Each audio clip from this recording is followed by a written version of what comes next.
Right, that's us kicked off. Warm welcome to you all. Thank you for joining us. This is our November Future of Work Scotland event. So if this is your very first time, very warm welcome to you. You see a lot of familiar faces. I'm your host, Sathpal Singh. I'm joined by my co-organiser and co-host, Henderson. Just the usual sort of formalities.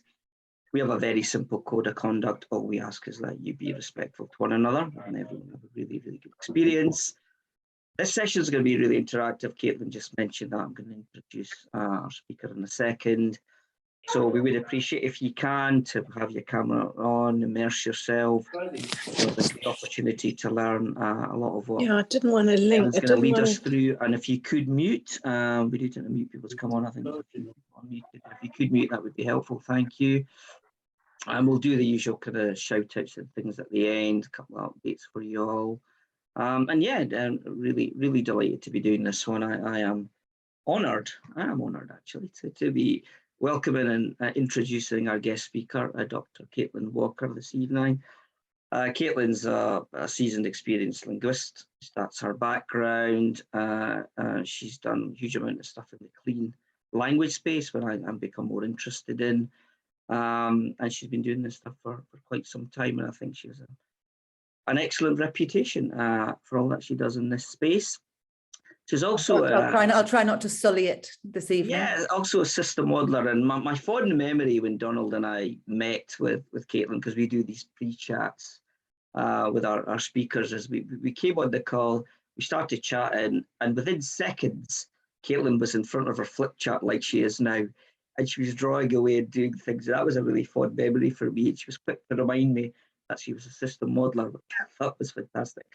So systemic modelling is one of her things. And of course, she is the author of this amazing book, which I am currently working through, From Contempt to Curiosity. It's fantastic. In fact, I'm both reading it and also listening to it in the car, in the audiobook, when I don't have the kids in the car. So I'm learning a lot of stuff there. And of course, most of you, I'm sure, are brought here by the same curiosity with which Donald and I were keen to host this session.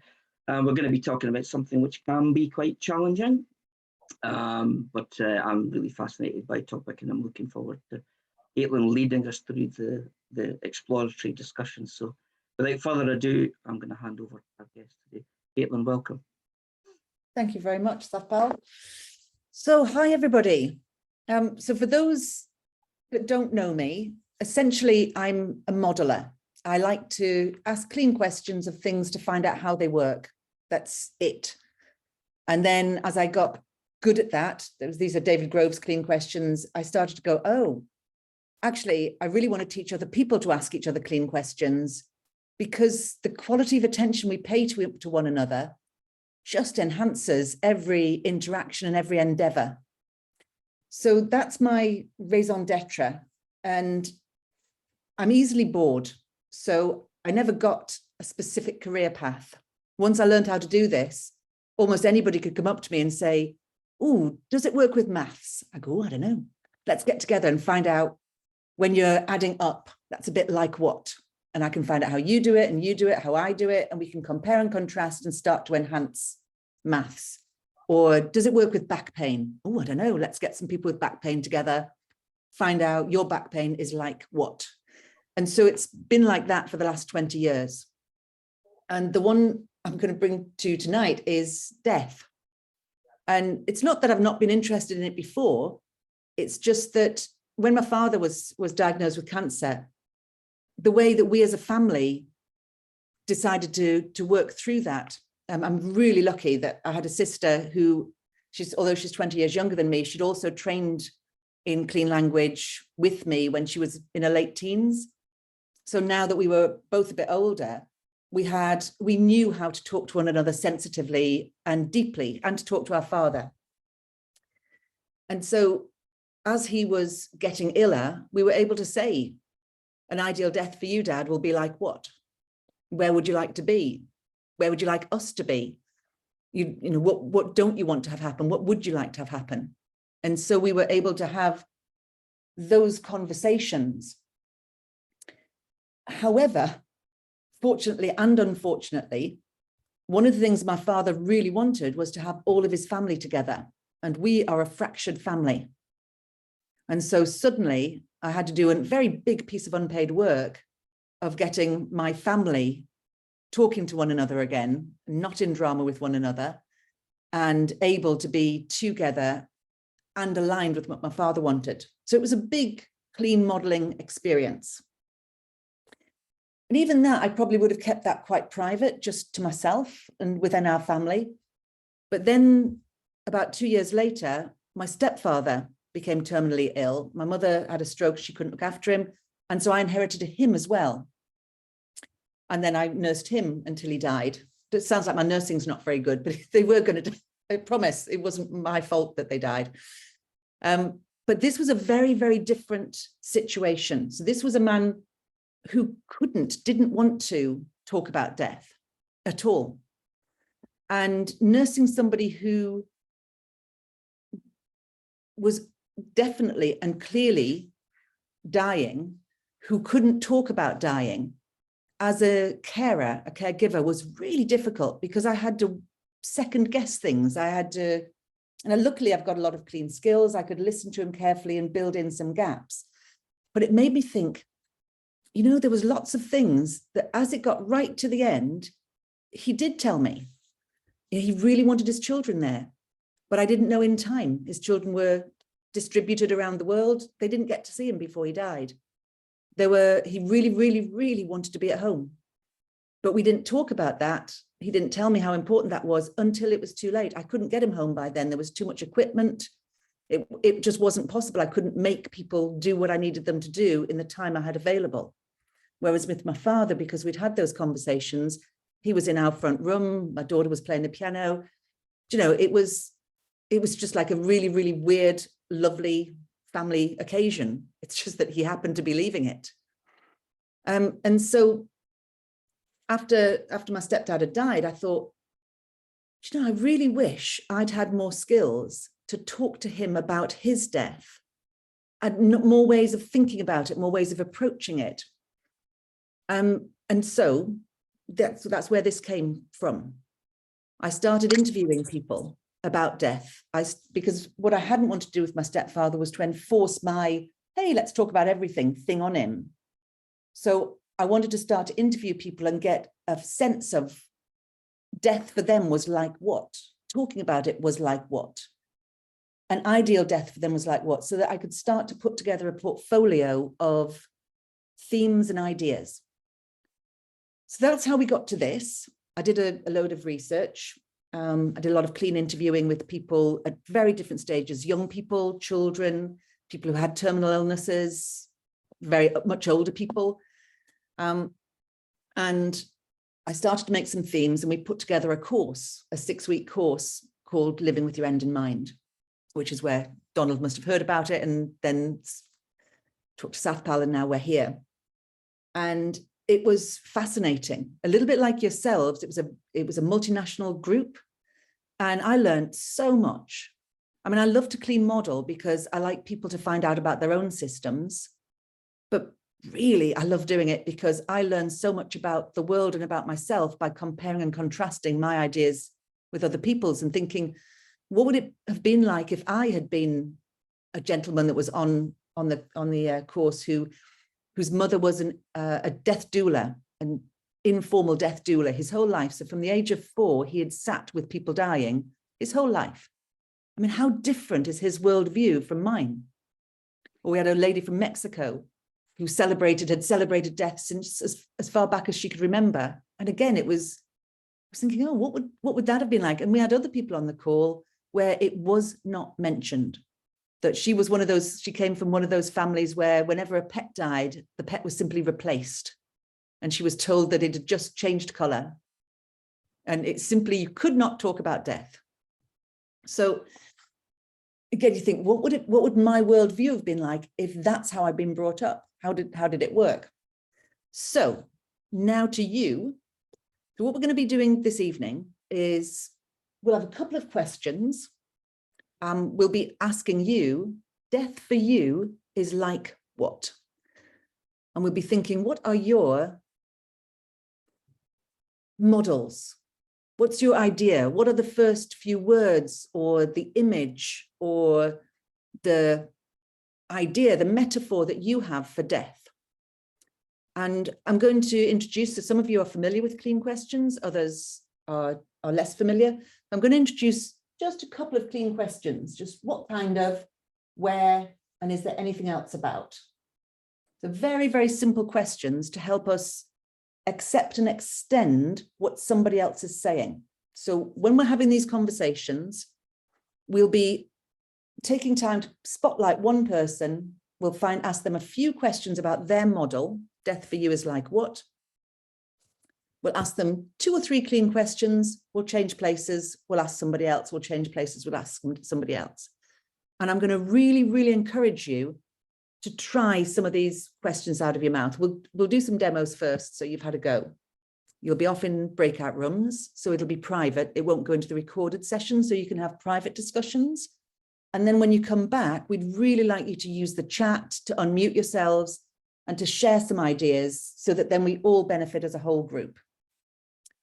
Once we've done that, later on, we're going to ask, if that's your idea of death, an ideal death for you would be like what? So what would you like to have happen? And when I started doing the research, I found out that my best friend, she said, all I want is to be outside. She said, I need to know I'll be allowed to die with the wind in my face. And I was like, okay, well, let's work backwards. What are we going to do? Let's make a little pact.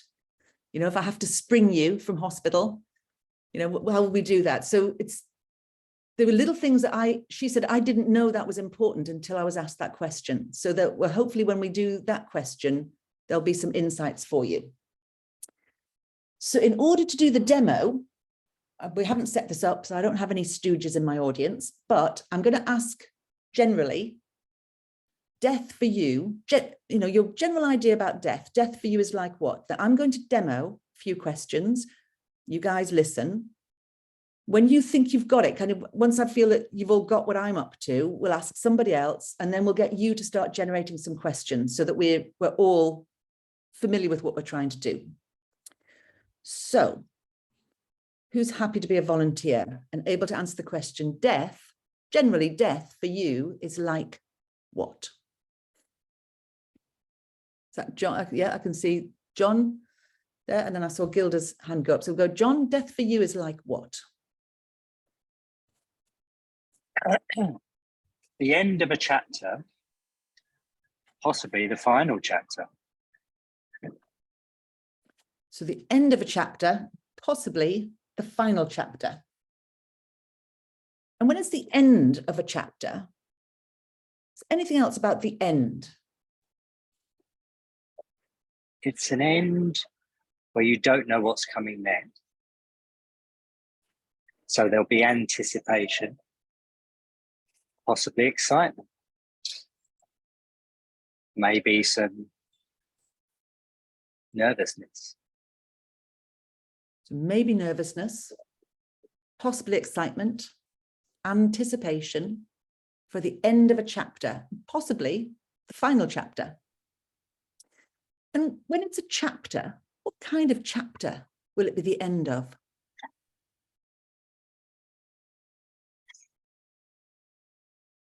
A chapter of appreciation of a life well lived. The end of a chapter of appreciation of a life well lived. So just before I go on to somebody else, what am I up to? Those of you who are listening to me, what am I up to? Asking clean questions. I am asking clean questions. What makes a question clean? What am I actually up to?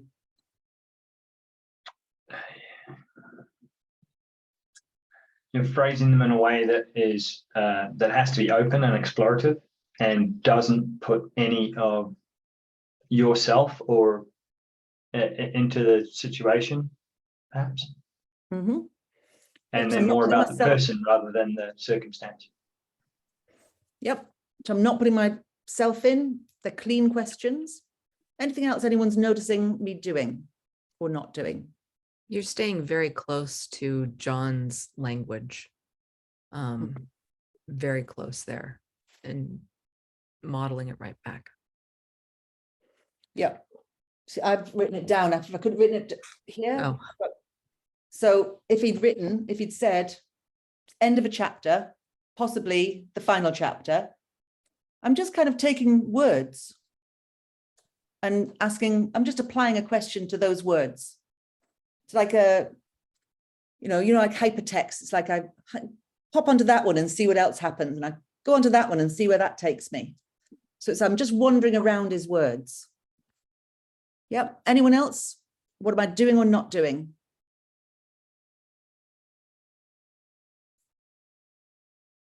Is that Tricia? Sorry. I think like you're following a thread and you're poking in around there. That's what you're doing, really. That's lovely, because as you watch Tricia, you can see this is her model of how you would do this. So you follow that thread around and poke it in like that. Yeah, lovely. Somebody had the hand up just a minute ago. Oh, is it down again? That's okay. Okay, I'm going to do a little bit more. Gilda, did you have your hand up as a volunteer?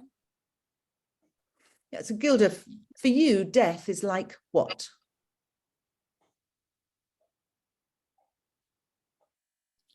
Oh, you'll need to unmute yourself. It's like an unknown nominator. An unknown? Nominator. An unknown nominator. And when it's an unknown nominator, is there anything else about the unknown? Well, I haven't been there before completely. It's not a repeat. It's new. I don't have that much information about it. So it's not a repeat. It's not where I've been before. It's an unknown nominator. Is there anything else about a nominator? I'm just going to say to you guys, I don't know the word nominator, but that's okay, because I'm just going to ask a question anyway. It doesn't really matter. And as she answers it, I'll probably work out what that means.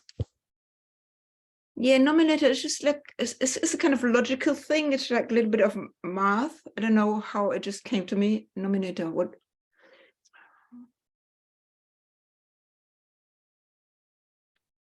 It's like a factor, a thing.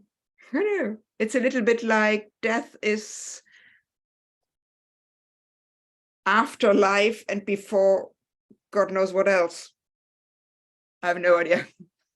So it's like a thing, like maths, like logic.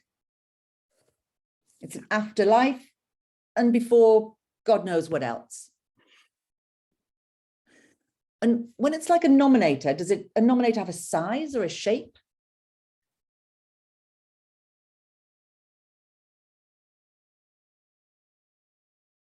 My image is a little bit like, a doorstep, a kind of stony, squarey thing between two places. Yeah, so it's a doorstep, a stony, squarey thing between two places. I snuck an extra question in there. Sorry about that. I've just popped it up here. So again, what am I up to? Because you're all going to go away shortly and have a go of this. What am I up to? What am I doing? What am I not doing? Yep. Is that Carol? Yep. I think you're chunking down and you're taking their language to specifically find out so that you can find out exactly what death means for them. So you're using chunking down questions. Yeah. So if it's an unknown nominator, I'm finding out what specifically does unknown mean to her? What does nominator mean to her? And then as she starts to build it, I'm like, oh, okay, now I've got something I can build a relationship with. It's a stony, squarey thing between two places. Yep. Anyone else noticing something that I'm doing or not doing? Yeah, is that Riley? Yeah, you're not asking anybody how they feel about it. There's no like, and how do you feel about that?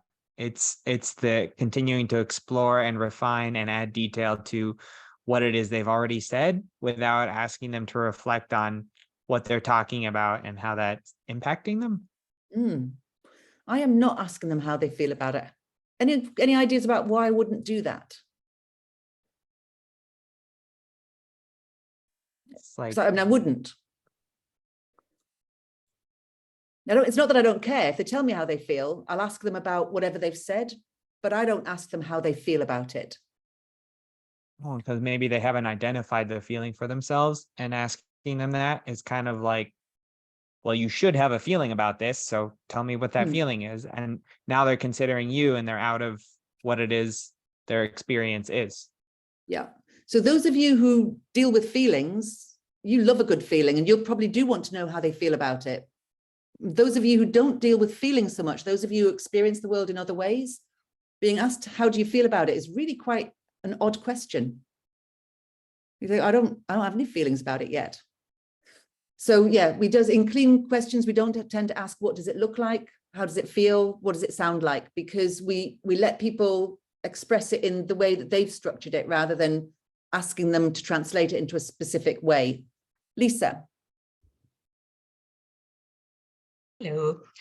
Yeah, I am along with getting a deeper sense of what it is. It's a way to build a metaphor, which is also a way to have something almost tangible as an outcome, something that makes sense to them once they've built that metaphor.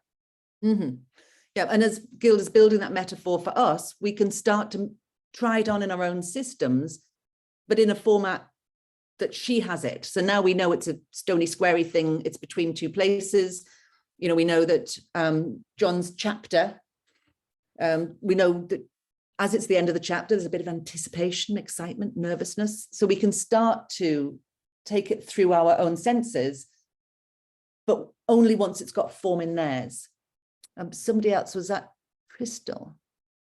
Had the hand up a minute. Yeah, Crystal, did you have your hand up? Yeah, I had the same, like building an image, make it into an image. Well, so now we know that Crystal makes images, because I don't. So I know that really? she must. Really, Yeah, you don't see it while the story develops. You don't. Not at all. Oh, really? Oh, that's something I learned today. I see things as words. So yeah, words and gestures. So I see the gesture, but I don't make pictures. So those of you who make pictures, you'll be making pictures to understand what they're saying. Those of you who have feelings, you'll be feeling stuff. But yeah, Clean tries to keep us simple. Now I want one more volunteer, but this time you guys are going to generate the questions after we've got the volunteer. So I need one more person who's happy to answer in front of everyone. Death for you is like what? Is that Khulud? Oh, good afternoon, everyone. It is indeed, yes. Hi. Hello. Apologies, I won't be on camera today, if that's all right. That's fine, but just give me a moment. I'm going to write it up so that people can then ask questions about it. So death for you is like what? It's a transition. What kind of transition? You're doing all the work for us. Look at that. It's a transition from one life onto another, but not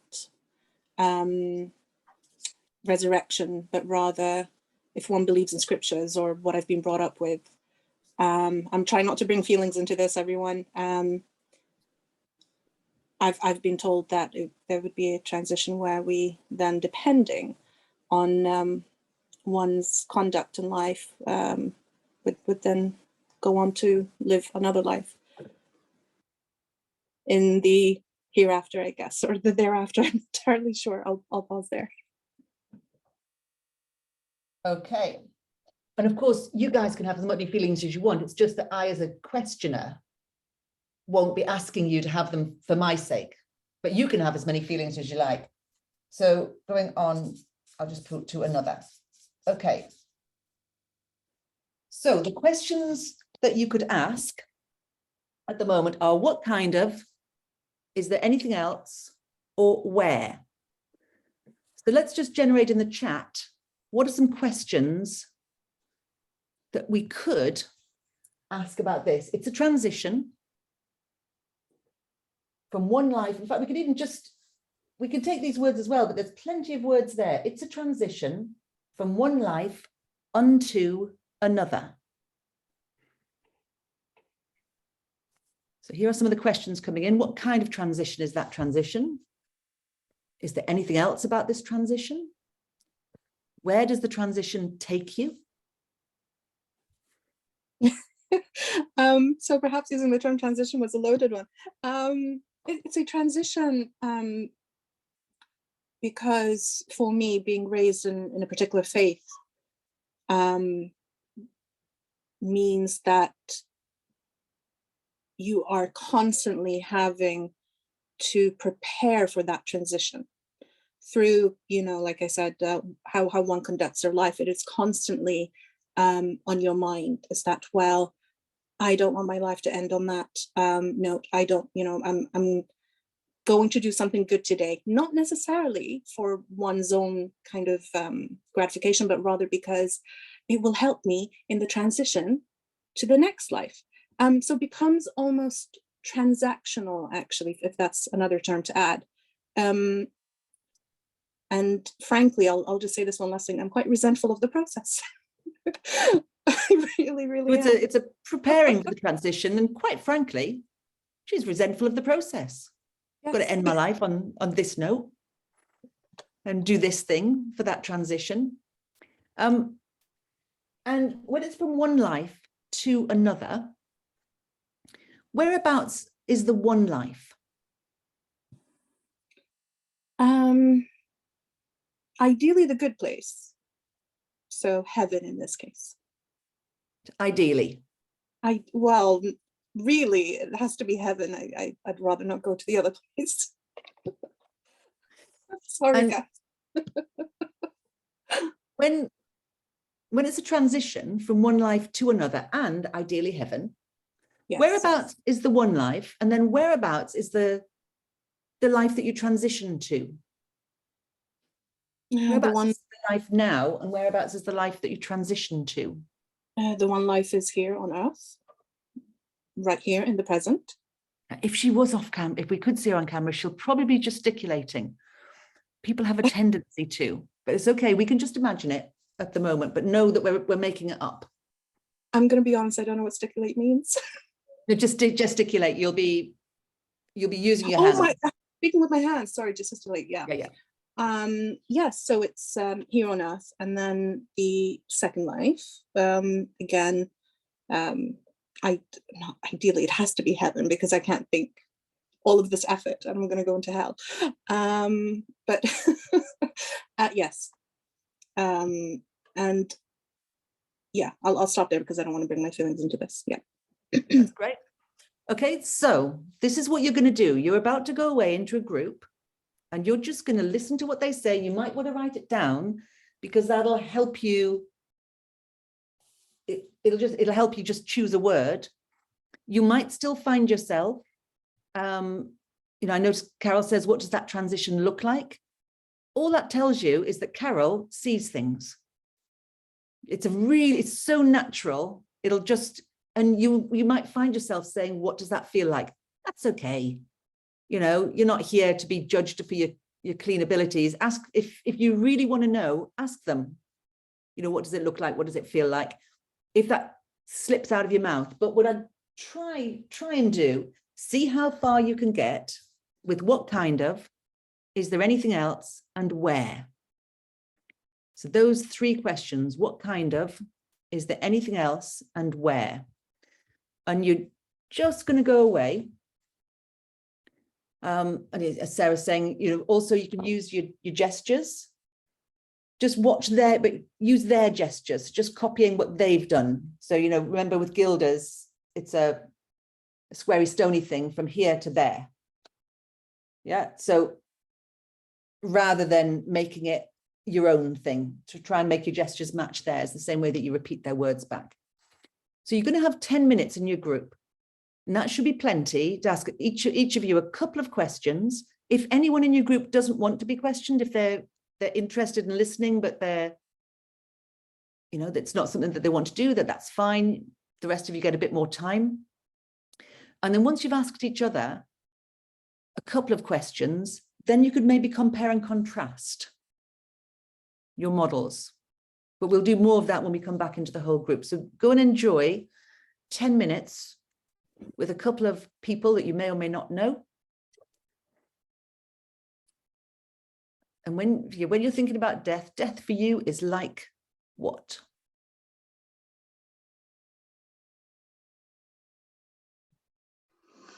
Right, rooms are open, folks. Oh, I can see everybody disappearing, as if by magic. That was such a beautiful metaphor. You know, I'm doing all this work. And quite frankly, I'm resentful. I can't find my group. Is there a group for me? There should be. Let's see if I can find you. You should have an invite. Can you see the invite? I'm guessing not. Yeah, otherwise I would have stormed out there. Yeah. Just move him. You're in room 7. No.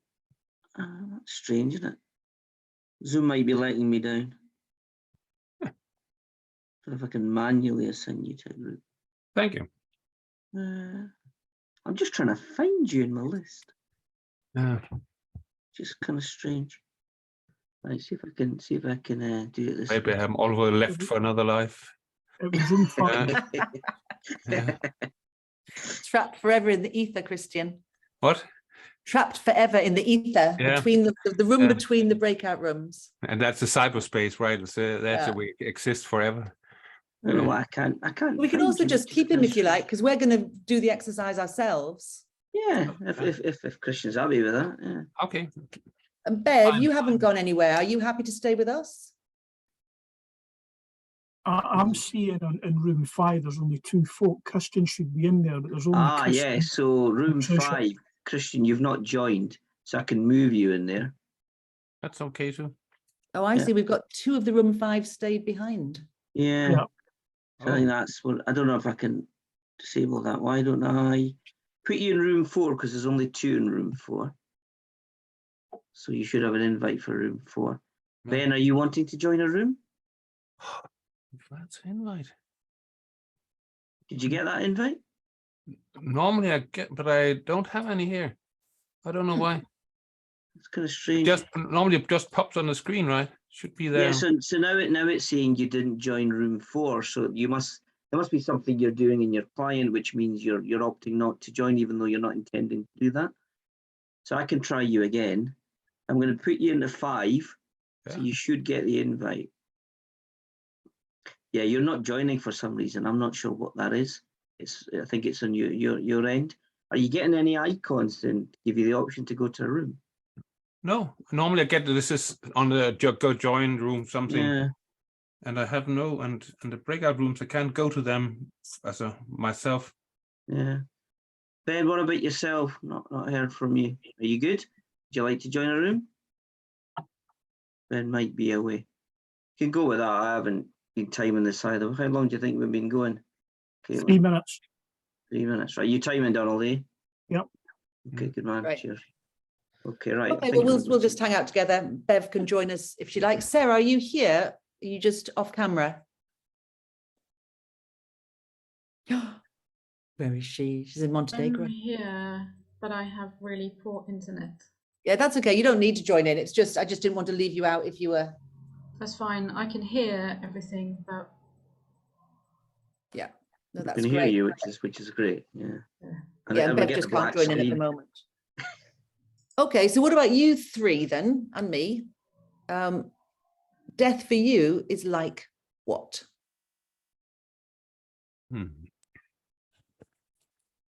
For me, it's just a stop.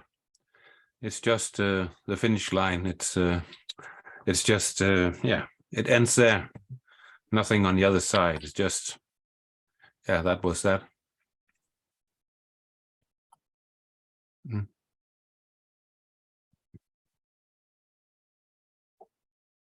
Okay, so the rest of you got questions where?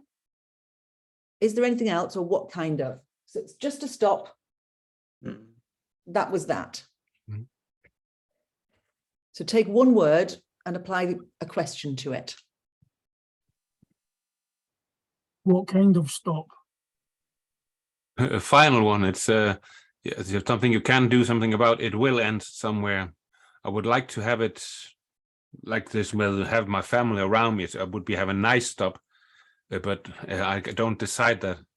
But it will be a final stop. Then it's there. Yeah. It will be a final stop. Mm. Yep. It's another question we can ask him. Is there anything else about this final stop? It comes often too soon.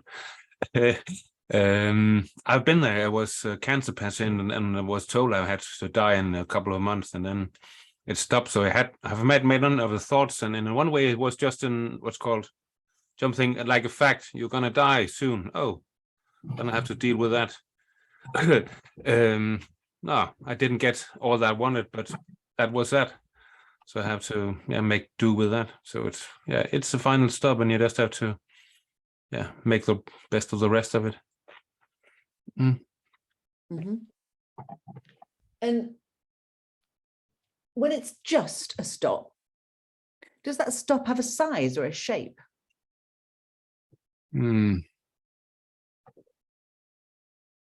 It's like a period. It's just a little. It just stops. It's nothing big and something. It's just sometimes you breathe and then you don't, and then then it's that. Right. So who's different to that?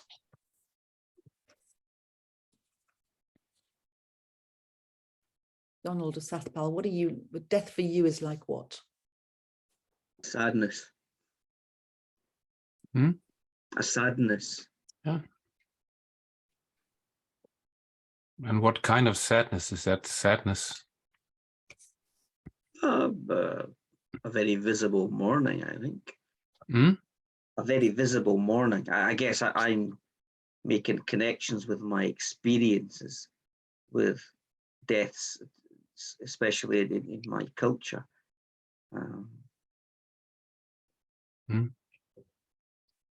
And is anything else than that mourning? Yeah. Usually it's a very prolonged grief, and I kind of wish it wasn't like that. It's not what I like to see. And where is the sadness? Where is the sadness? Where, as in physically? Or,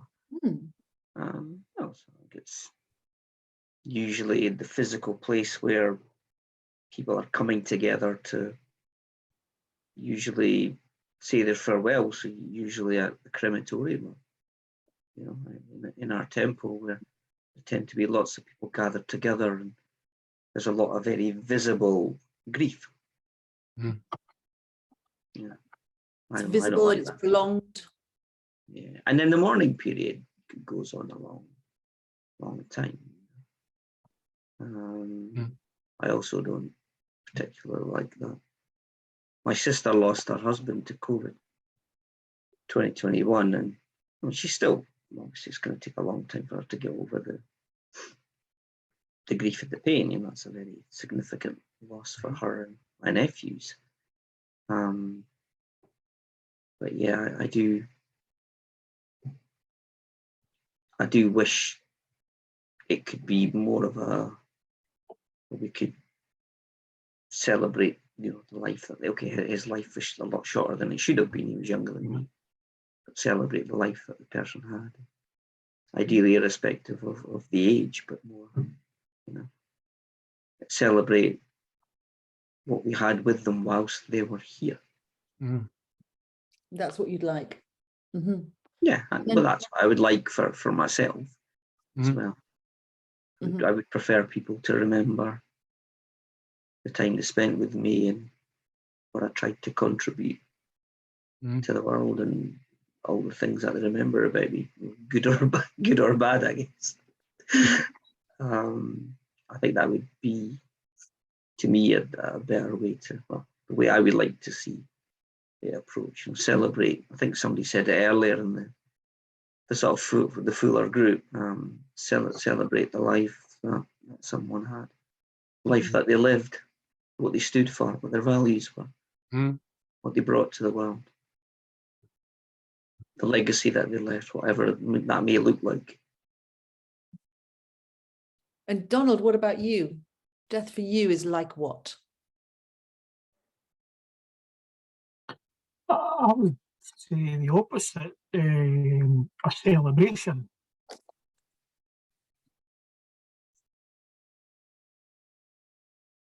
I don't want anybody to be sad by my passing. I want them to celebrate my successes and my achievements and what I've attempted to share. So I suppose you got as a celebration. What are some clean questions that you could ask about that celebration? What kind of celebration?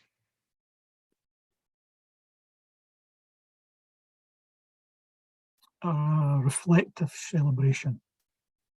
I don't want to cut you off mid-thought, but how are we doing time-wise? Your time watching. We're coming up to the 10 minutes now. Okay, because then I'll just broadcast the message, and then we'll give them another probably 30 seconds or something. Is that right, Caitlan? Yeah. Yeah. Okay.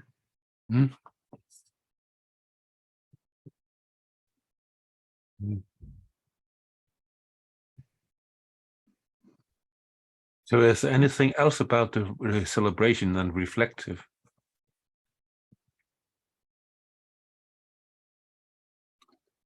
A coming together. And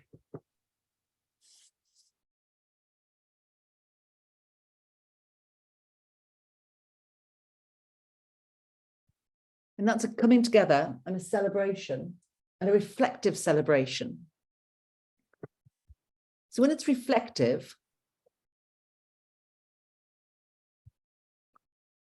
yeah, is there anything else about the reflective of that celebration?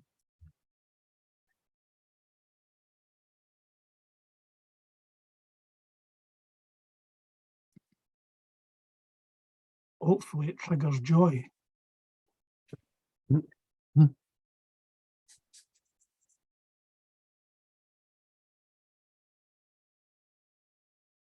So did you say create joy, or what did you say before joy? Triggers.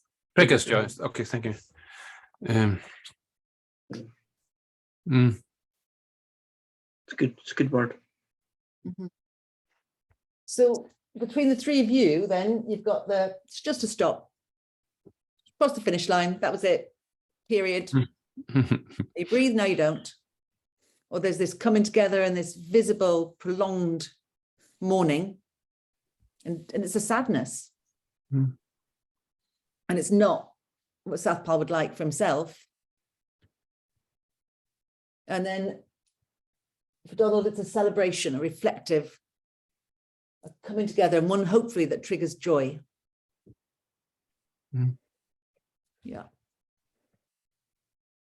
I won't do mine just because then I'll get distracted in my own thoughts and I won't be able to manage the group properly. Well, I'll close the rooms then, shall I? Yeah. But I thought also, I think we asked question different places. I asked how my death, and I think you talked about when I talk about the other way around, I see death. I would ask, want something else. Then yeah, I would like joy and reflective, being together about it. So it's more, yeah. So different places to look at it on, I think. Yes, there's different perspectives to look at your death. Yeah. Hello, did you all jump out? Yep. Right, now there's 12:15 now. Now they're coming.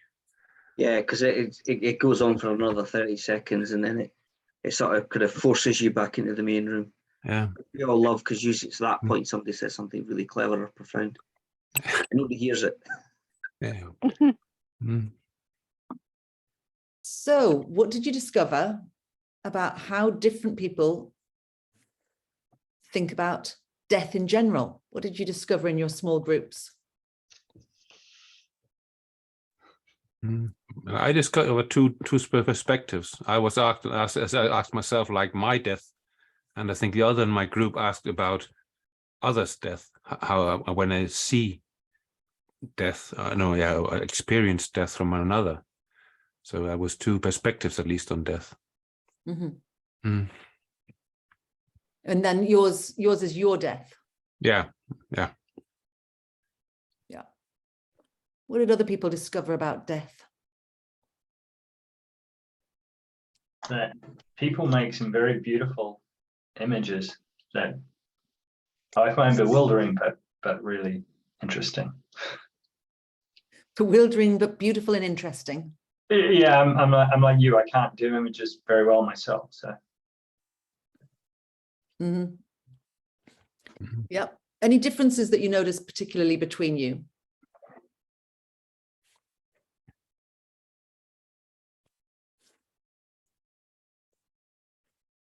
Yeah. Who else? What else? What did you learn about death in your groups? That death can come from uncertainty. I mean, that uncertainty comes from death. Like thinking about death can make you feel very uncertain and question everything that happens in your life. Yeah. So there's also the impact of what does thinking about death do to your system? And that can have a hugely different impact for different people. And what kind of an uncertainty was it, Christina? It wasn't my reply particularly, but it was the reply of a person from my group. And it was impactful because I am thinking different about death. And it made me think about, remember it. Yeah.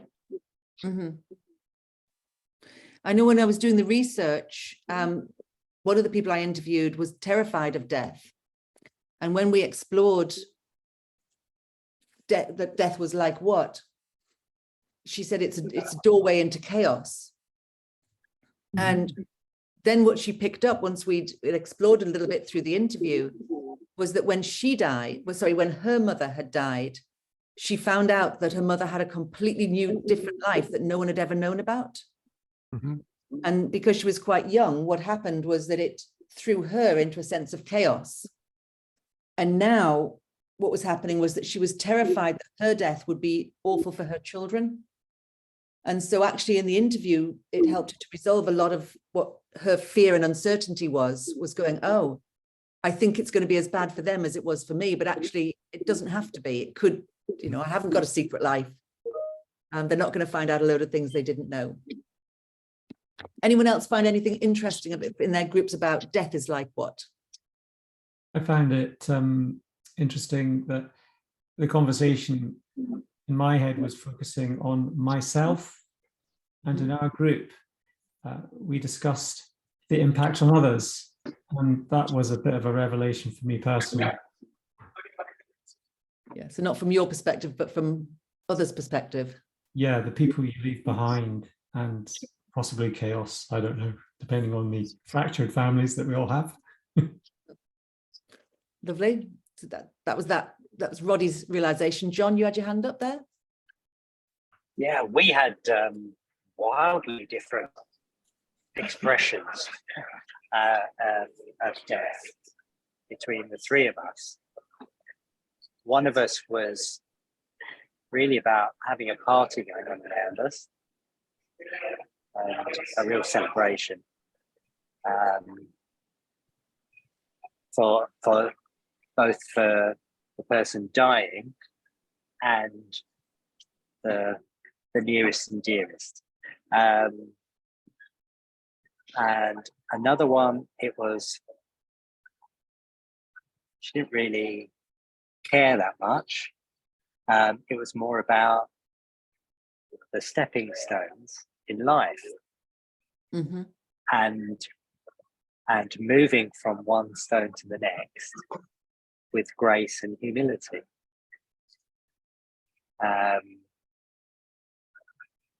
Which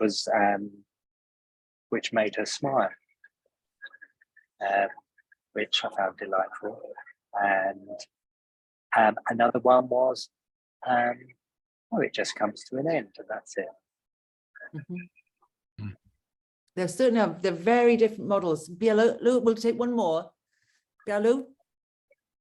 Yeah, Caitlan, I appreciate you sharing this chaotic image that look like I make it more generic instead of my family members' death. I say, oh, I look at the people who died, what happened after their deaths in this world.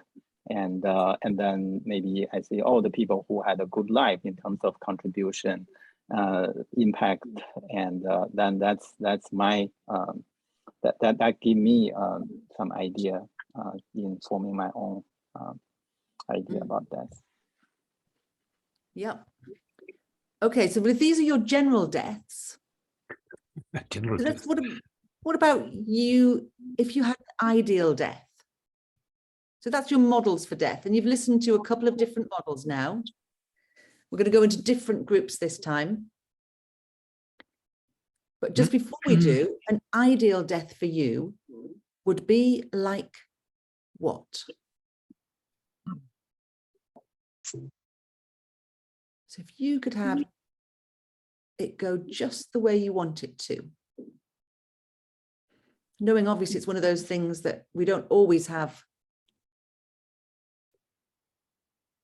control over.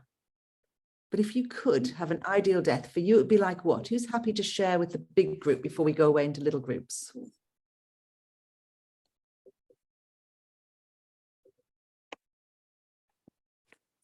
Is that Trisha? Then Khulud? So Trisha? An ideal death for me would be very much in nature, very peaceful, as in not noisy, no traffic, no machines beeping, no arguing, no intense noise, just really, really peaceful. And if it was at nighttime, out under the stars, and if it was in the daytime, you know, by the sea or in a forest, very much in nature, very, very much in nature, ideally. Yep. So if you were with Trisha in her group, do you see this? She's got a repeated motif. She's swimming. Yeah. Not this, not this, not noise, not arguing, not beeping, not machines. Like this. Yeah.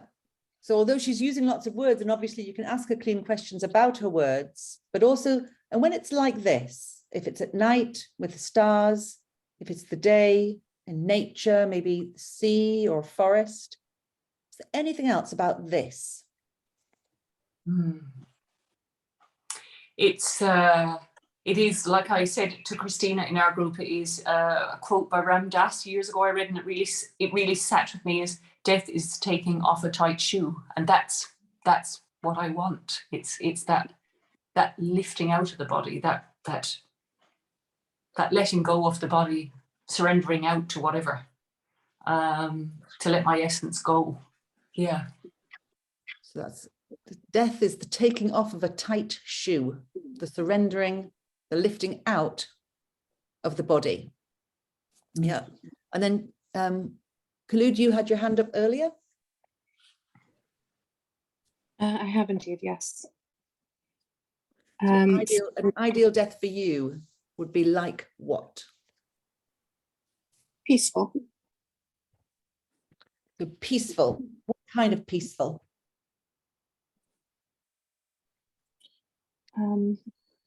Peaceful in that there's no fear attached to it. Just giving you a few more questions there, but I know Sarah's been putting some of them in the chat, which is lovely. So peaceful as in no fear attached. And so I asked her what kind of peaceful, and then I'm asking when it's peaceful and there's no fear attached, when it's peaceful, where is it peaceful?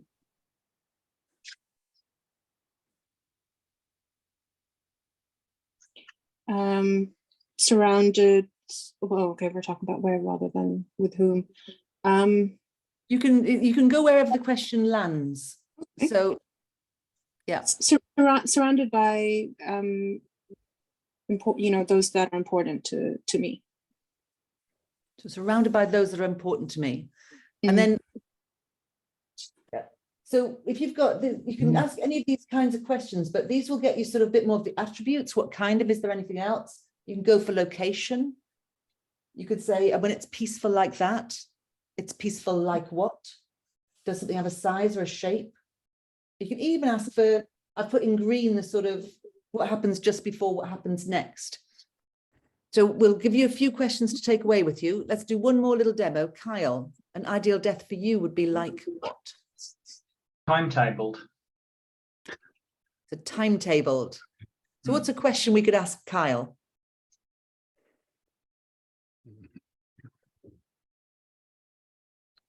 When? Oh, I don't mind when. Tomorrow, next week, 100 years from now. I'm not particularly attached to when. I just, if it was planned, imagine all the things you could plan to get done, you know, rather than just focusing on the most important thing right now. You could focus on a whole list of potentially important things. John asks, what happens just before it's timetabled like that? I guess you have to stop trying to get stuff done and let go. You stop trying to get stuff done, you let go, and you'd like it timetabled. What's one more question we can ask Kyle? It's one more clean question we can ask when he'd like his death to be timetabled. And is there anything else about timetabled?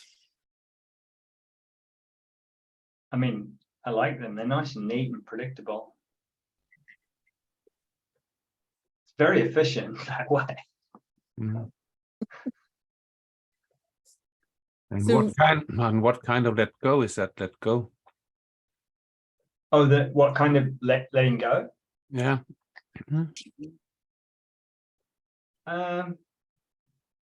I think you know, if you had a nice timetable to work to, you know, let's say it was on an hour. Let's just then at minute 59 you could, or minute 59 in a couple of seconds, you could just go, okay, just accept. Okay. Okay, so very similar. Ask each other a few questions, maybe 2 or 3 questions. And then again, what are some of the differences between you? You know, where does that come from? It's funny when with Carl saying timetable, you know, we were all with my dad the whole time. And as I said, my daughter, who plays the piano beautifully, he was in the piano room. That's where we had him. So she played for him, and then she went off and had a shower. And while she was having a shower, he died. And she came in and she said, "Oh no, he always said I took too long in the shower."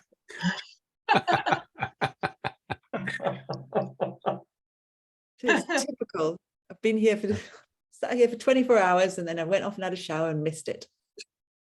Yeah. Okay. So this time, the question this time is, an ideal death for you is like what? And really, I really encourage you to be as clean as you can. See what you can get just by throwing out these clean questions and finding out what comes back. And another 10 minutes we'll have. Ready to open the rooms? Shall I open the rooms? Yep. Please. Okay. Rooms are opening now, folks.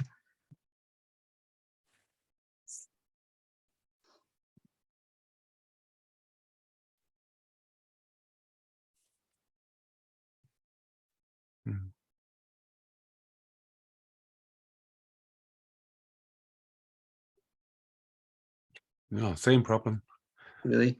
I don't know what issue you've got, but. And I've closed every window, so there's nothing behind anywhere on my screen. I can try to. It's okay. We'll stay here too. Sign one year again. I'm just curious as to what's causing that. Yeah. So I'm going to try to offer you room 4. I'm going to assign Christine to room 6. Yeah, let's see if we can.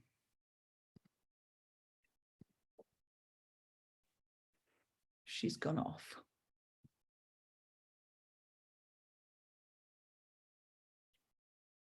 Okay. Somebody for room 3.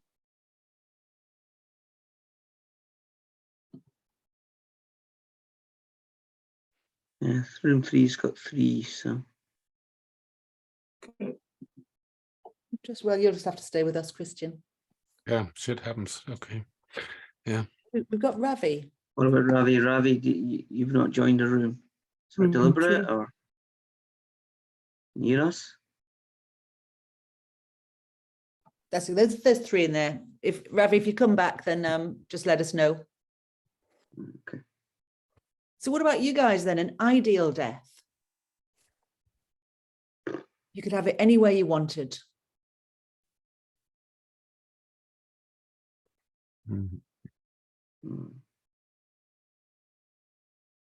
I think my death would be together with my closest family, and maybe some even a little, so my brothers and their family too, that would be there. So this feeling, that was how my father and mother died, and I think that was, I think it was good for them, and was also good for the others, as well good for us who were there. So I think that way of doing it I would very much like that. It doesn't have to be a special place, but at home would be good. Yeah.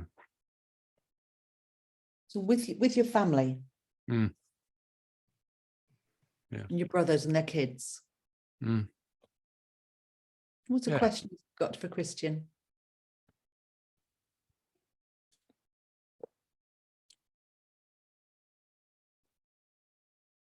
And if you start to find you're thinking too hard, just drop it and remember the single words, together with my family. So what kind of together? When you're together, is there anything else about together? Does that together have a size or a shape? Do you know it's actually a much simpler process than it seems on the outside.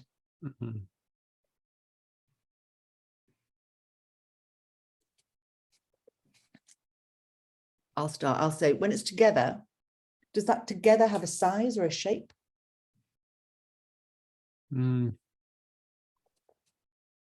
I think it would have a feeling of it being in a bubble.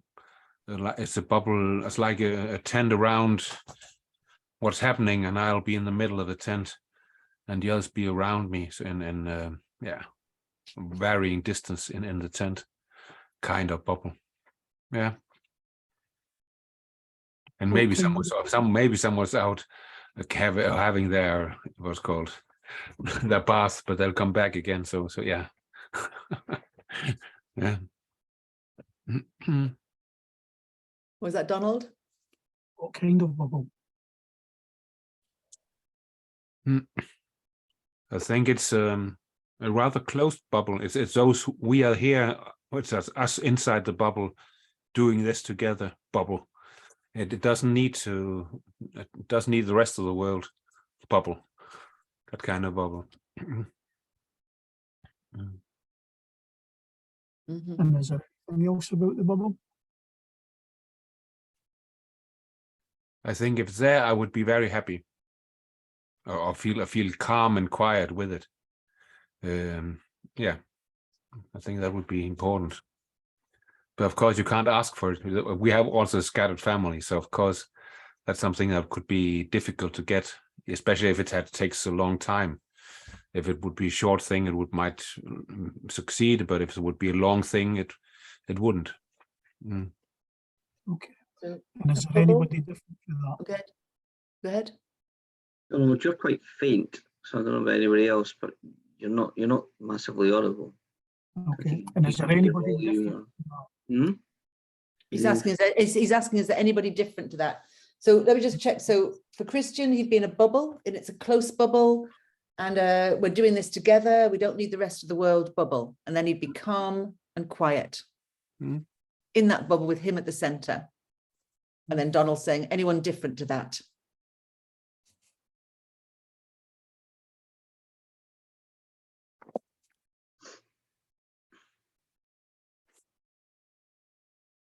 Or do any of us have a different? Yeah. Okay, right. Yes. Who's got Donald or Sath? Who's got a different ideal death? I would definitely like it to be a celebration of sorts, a party. I like it. I like a good social. Donald will tell you that. Like will there be a free bar? It'd have to be, wouldn't it? Yeah. Probably till the wee small hours. But what kind of party would it be? A celebration, you know, one where I think people who knew me and knew me well, but also knew many of the other people who were there, you know, could get together, and it would just be a social gathering. And it might, you know, it might even feel like they forgot that they were there because I died. It would be quite appealing to me, I think, to be honest. Yeah. I like Anything to else bring, I about like that to bring party? people together. Yeah, okay. Anything else than bringing people together? But they're happy, you know, they're happy and they're enjoying themselves. Because I do believe that, you know, we should be enjoying ourselves every day and make the most of it, because well, as we're discussing here, you know, tomorrow isn't guaranteed. So the celebration, they'll be together, and maybe they'll even forget that the reason that they're together at this party is because you died. That's appealing to you. Yeah. Yeah. Okay. I don't think my wife would appreciate that, or my parents, me saying that, but but that's what you'd like. yeah, I think and to go on to the wee small hours. Definitely, it'd have to. I always go on to the wee small hours. So. Yeah, and you would never leave. I would never leave the party. Now, would this be after you died, or would this be as you die? So, are you thinking whenabouts in the dying process? After once I've gone. And what about actually going? I think when I was going, I think a bit like what Christian said. I think I'd want to be surrounded by close family. I'd want them to be there, and yeah. And you'd like that when you're surrounded by them. You'd like that bit to be like what? So afterwards, you'd like a celebration. And when you're going and you're surrounded by close family, you'd like that to be like what?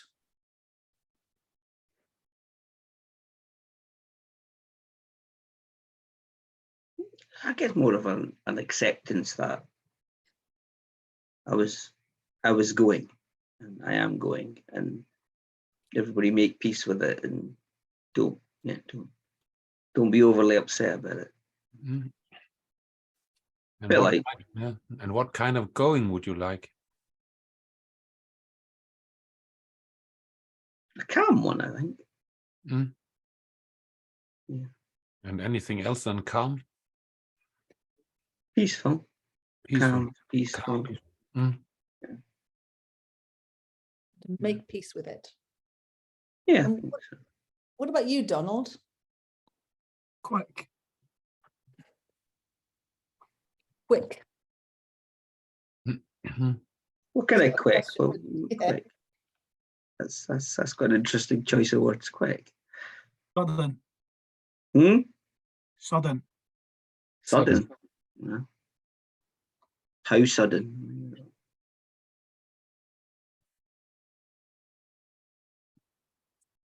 I wouldn't like it. I wouldn't like to have a terminal illness where it lingered on, or I got dementia, or something like that. When I go, I just want it to go. And anything else than you want it to go when it goes? Super quick. Yeah. And anything? Yeah. I wouldn't want to be a burden on my friends or my family. Yes. Yeah. And when you don't want to be a burden, what would you then like to be? In charge of my faculties and my choices. Yeah. Yeah. That's just getting up to time, Caitlan, now. So I had the timer on. Yeah, so we've got to close the rooms, otherwise there'd be a rush at the end. Yeah, so that will still give you about 10 minutes to just to let everybody know. And then I'll stop at 25 past and hand back. Is that, yeah? That's okay with you?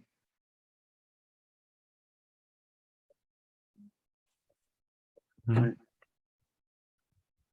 Yes, being in charge of your faculties, you'd like it to be quick. Sathpal would like it to be peaceful. Christian would like it to be in a bubble, surrounded by his close people. And then Sathpal, you wanted party afterwards, a celebration. Yes. Donald, do you know what you'd like to have afterwards? Once you've had your sudden, quick, full of your faculties death. I come in together and a sort of celebration in my life and my wicked sense of humour and good looks. Definitely the former part there. Yeah. What about you, Christian? What do you fancy afterwards? I think that's one part, only one part where I use the church. I think the church gives a ritual for doing this in a good way. They come together, we say goodbye, we sing something, and then we meet each other in somewhere and have coffee or something, and people talk about it and tell stories. And sometimes they're funny, sometimes they're stupid. But it's also such a wonderful place to be, because we laugh and cry and remember, and it's almost a cleansing, and then it's over. Then they're put in a casket and over. So I would like that as it is in Denmark often. I think that's good structure for me. So, what kind of ideal deaths did you discover? We had some big differences in ours. We had, quick ones and I'm ones shocked that surrounded by nobody people. else wanted it timetabled. Timetabled. Yeah, what did you discover? What do other people want for their deaths? A notice period. A notice period. Some notice period. Okay. How long? Well, I think we kind of thought I think was it 2-3 weeks we're saying as well. I think the two of us thought about 2-3 weeks was a good notice period for death. Okay. Okay. That's quite a long timetable, Stephen. And also not knowing how it's going to happen, like knowing that we would be peaceful when it's going to happen, but not knowing exactly how it's happening.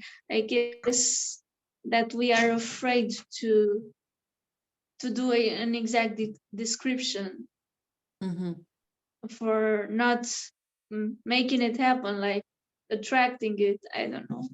Yeah, and that seems to be something. So some people do feel in their system that they don't want to attract it. They're not getting too specific, in case it becomes an outcome rather than a consideration. Yeah, other people, what did you discover about ideal deaths? In our group, even though we might have different answers to what death means to each one of us, we all agreed in terms of it should be peaceful. It should be kind of fading away, falling asleep, or something like that, and hopefully inflicting least possible pain to people that remain here, and making the least fuss out of our death. So there seemed to be a thing for the least fuss. I'm still waiting for somebody to say, I want weeping and wailing and gnashing of teeth. Busyness and lots of pinging and people rushing around. Yeah. So what are the questions? Oh, I don't know, is that Marwena or Marvena? It doesn't matter.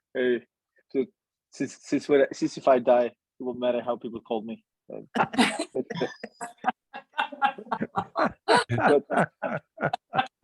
But I have a question, Caitlan, because I know you work with the patients. At least I think I remember hearing that from you once.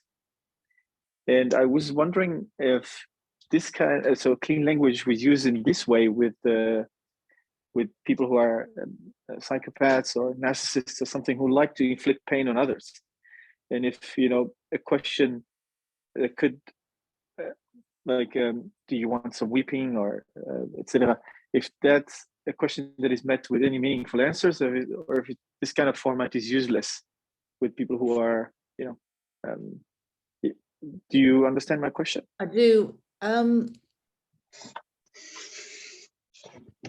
Yeah, I've only dealt a couple of times with what I consider somebody right off the scale. And yet it's very difficult because the answers, their answers were often there just to provoke the other person to think or feel something. So they weren't, yeah, it wasn't as joyful as, and I've worked with people with personality disorders, and that's different because you can still build a relationship with all the different personalities. But I've only worked, I think, with two that I can think of where I'd go, yeah, it was like a cat and mouse and I was the mouse. So yeah, it wasn't, every time you thought you got somewhere, it was just a game. Yeah. Any other, we've just got a couple of minutes before I'm going to hand back to Sathpal. Any Q&A, just where we are at the moment. The thing I would leave you with is, if that's your ideal death, what needs to happen? Like, what are some, I know this is what we do in the course we run in January is, so what? Are there any things that we want to do now? Any things, people that you want to speak to? Who else needs to know your plan? You know, we just lost a really dearly beloved colleague about 3 weeks ago. And luckily, you know, one of these interviews I had was with her. And so we do know things. But yes, it was great that we'd had a bunch of conversations. We certainly didn't expect it to be now. We were talking a few years from now. But yeah, what do you need to do with the information you've got now? What do you need to do? What would you love to do next so that you're more likely to get the kind of death that you'd like? And I wondered whether people had ideas. They could either shout them out or they could just put some in the chat. What are some of the things that you would like to do next now that you've thought about an ideal death? I think it would be pretty nice to approach this question with the loved ones as well, even though it's scary and intimidating to mention it. I guess my mom would freak out to hear me asking her how does she finds her perfect death. Mm-hmm. Even if I would tell her that I do a study, like I do a research, and it would help me with my research. Mm-hmm. I still think it will be scary for the people around me. So I think it would be nice to approach them as well. So all I would say with that is, I think that we have permission to talk about our own deaths, and you might need to get permission to discuss with somebody theirs. As I said with my stepfather, he really didn't want to agree that he was going to die. And so he wouldn't talk about it because he was in denial of it. And so that was what was so difficult. But to have made him would have been in some ways quite violent. I think now I've got lots of different ways I would know how to approach it now because of these conversations I've been having. But yeah, I think it's right for you to be sensitive to how your mum would feel about it. Anyone else? What are some things that you might need to do to have the kind of death that you'd like?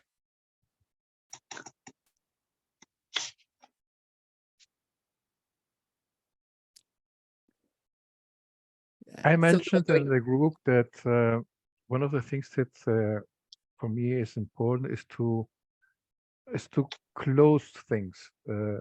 For example, if I have any conflict with somebody, or we have any disagreement, not leave them open, so that when I leave, nobody owes me anything, and I don't owe anything to anybody. I don't owe them, they don't owe me. Yep. Lovely. I'm just looking at the time, it's 26 minutes past. I really need to hand back to Sathpal. Thank you so much for joining us on this. You know, it certainly doesn't get old talking about it and hearing, you know, I've been so surprised again by how things are for other people. So thank you all for being here, and I'll hand back to Sathpal. Caitlan, appreciate that. No, totally echo that sentiment. I was surprised at how engaged I was on a topic which can be, you know, quite challenging for many of us. And I quite like the comment that somebody made around, you know, trying to have this conversation with other members of your family. I have absolutely no idea how I would have this conversation with my parents, because I think they just wouldn't entertain it. And I remember when my father and some of his siblings were trying to have conversations of this nature with my grandfather, and he also wouldn't entertain it, as if he were going to live forever. But sadly, that isn't the case. But no, appreciate it, Caitlan. Thanks for joining us. Very engaging conversation, really thought-provoking, and yeah, really good to see so many of you make it to the end of this session. It says a lot about how engaging it was, and very powerful to have the opportunity to play with some clean language practices. So thanks. Just while we're talking, just before I remind you what we've got coming up next, Caitlan does have, if you'd like to do more of this, I'm sure some of you would, Caitlan does have a 6-week program coming up in the new year. Q1, I've just shared the link in the chat, so grab that link and take a look at that. And if that's of interest to you, then, you know, sign up for the program, and hope some of you will do. And also, I think Donald shared it before, but Caitlan also kindly gave a discount code for the book. I mentioned it at the start, so it's well worth the read. As I say, I'm reading it and listening to it. When I get that, there's information about that in the listing, and we'll get a recording out for anybody who missed it, because I think it was quite a good chat. But thanks again, Caitlan. Really appreciate it. It was wonderful. What's Donald got there? I don't know. He's always he's got a DVD. Whiskey. Oh, has he got? And yeah, it was marvelous to have you here and host you, and good to see so many of you here, and as I say, engaged in the conversation and sharing some really amazing insights. So thank you to you all too for your contributions and participation, and I'm sure Caitlan appreciates it too. Just to remind you all, December, we've got to the end of yet another year. It's incredible. It seems to come around really fast. We'll have Kareem Harbut here. He's very well known in the Agile community, in the space. Very active at the moment, doing a lot of great stuff, and he's written a great book on 6 business enablers. He'll be here to close out the year and see us out in style. So do grab your spot for that before they disappear. You'll get that in a meetup.